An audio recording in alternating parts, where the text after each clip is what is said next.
36 जिल्हे, 36 बातम्या. News G9 Maharashtra.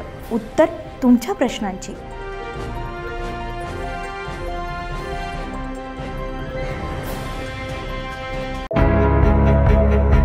Anjangaon सुरजी तालुक्यातील खासदार बळवंत वानखडे यांची वन आणि पर्यावरण दिल्लीच्या संसदीय सदस्यपदी निवड झाली आहे. त्याबद्दल भव्य नागरिक सत्कार करण्यात आलाय. जनतेच्या आशीर्वादामुळे मी दिल्लीच्या उच्च पदापर्यंत पोहोचलोय हे कधीही विसरणार नाही. सेवा माझे लक्ष राहील. लोकसभेची सेवा माझे लक्ष राहील. हा संसदेमध्ये बळवंत हा चमक दाखवून विविध प्रश्नांचे उत्तर घेऊन माझ्या अमरावती मतदारसंघाचा विकास, साधी बेरोजगारी, शेतकऱ्यांसाठी झटत राहील हेच माझं लक्ष राहील. मान्यवरांनी असं मत यावी व्यक्त केलंय. यावेळी उपस्थित खासदार बळवंत वानखेडे, माजी सभापती सतीश भाऊ हाडोळे, राजकुमार गोबरे, रमेश सावळे, युवराज भाऊ पवार, खाजनी भाऊ, सरपंच प्रकाश भाऊ गोळे, सरपंच प्रकाश भाऊ घुले, रामेश्वर भाऊ अभियंकर, अरुण वानखडे आदींसह विविध मान्यवर उपस्थित होते. गावातील नागरिक आणि महिला बचत गट, भजन मंडळ, सरपंच आणि ग्रामपंचायत सदस्य दत्ता मोरे, उपसरपंच तायडे भाऊ, सलीमभाई आदी मोठ्या संख्येने उपस्थित होते. असंच इतकं कार्य बळवंत भाऊच्या माध्यमातून चालू राहील. निधी येत राहील, जात राहील. या ठिकाणी अरुण भाऊ बोलले नाहीत. संभावित उमेदवार आमचे नवीन संभावित उमेदवार सावळे साहेब पण बोलले नाहीत. पण असो, येणारी जे विधानसभा आहे, मी बळवंत भाऊच्या माध्यमातून महाविकास आघाडीचे जो कोणी संभावित उमेदवार राहील त्याला आपण पाठीशी राहावं. जसं वरच्या सदनात खासदारकीमध्ये आपला एक हक्काचा माणूस, आपल्या घरचा माणूस, एक साधं सुधं व्यक्तिमत्व, एक आपलं ग्रामीण भागातलं स्वज्वळ व्यक्तिमत्व त्या सदनामध्ये आहे.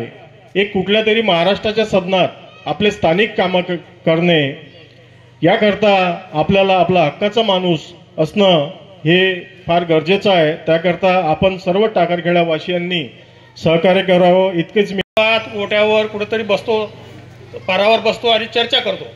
त्याचं जे मूड जे आहे ते कधीच आपण समजून घेत नाही. त्यासाठी आपल्या जवळची माणसं, आपल्या तालुक्यातली म्हणा किंवा आपल्या विधानसभेच्या क्षेत्रातली म्हणा, ही माणसं आपली आज खासदार झाली आणि संसदेमध्ये जिथे तो विषय मांडायला पाहिजे तोच विषय आज रोजी आपण भाऊंना एक निवेदनाद्वारे देत आहोत. त्याचं तुमच्यासमोर मी वाचन करू का? 10 मुद्दे आहेत. वाचन करत असाल तुम्ही वाचतो, अन्यथा नाही तो तुमच्यासमोर तसंच देतो. तुम्ही जर म्हणत असाल तर मला तुम्ही हात वरते करून सांगा की वाचन हे दिलं म्हणून मी भाऊला हे पत्र दिलं बा, असं मी सांगतो.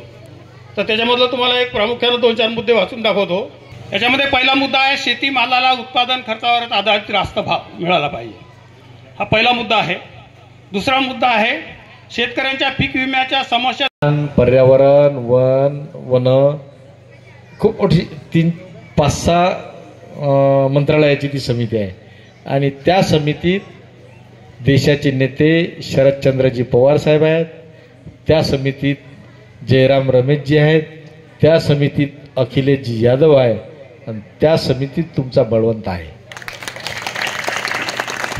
हे कोणाला भाग्य लाभत नाही. बरेच जण म्हणत होते मंगेश किंवा म्हणजे आमच्यात चर्चा होत होती की कोणत्या समितीवर नाव दिलं, कोणती समिती भेटणार आहे. मी म्हणू जे भेटीन ते भेटीन. समिती मागितली नाही, समितीच्या बाबतीत चर्चा झाली नाही. आणि हे समिती की ज्या समितीत राष्ट्रीय नेते आहेत, अखिलेशजी यादव आहे, ही जी काही समिती ते समिती भेटली म्हणून तकदीरामध्ये ही एक भर पडली. न्यूज G9 महाराष्ट्रासाठी रमेश सावळे, अंजनगाव सुरजी.